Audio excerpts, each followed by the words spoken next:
conditions and thresholds mag golo president.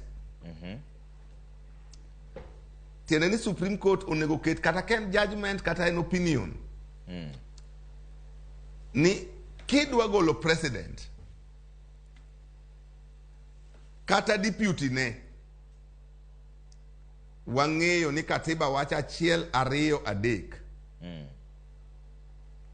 Sana sana article 145 nyaka 150 wuoyo golo president gi golo deputy. Yes.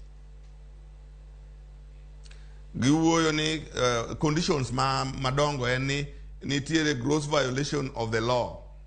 Ketho chik. Katisa ketho chik gross. Mark the word gross. Kata en gi mental incapacity. Yes. Kata physical.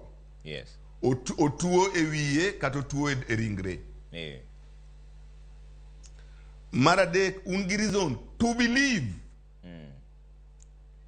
Mark word believe. Ni ng'ani oketho chik ma Kenya ka kata ma international ma oko mar Kenya ka. Gigi are very dangerous clauses manokele golo president gi golo deputy. Mar mental incapacity gi physical wanyalo wacho ni doctor odhio examine mondo kelnwa report ni ng'ani wiyo osewiyore.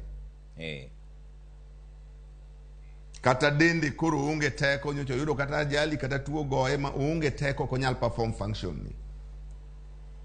To bendo kelo doctors get loso report ti wacho na diera koso kadiera. To Trevor ka wacho ni gross misconduct kata gross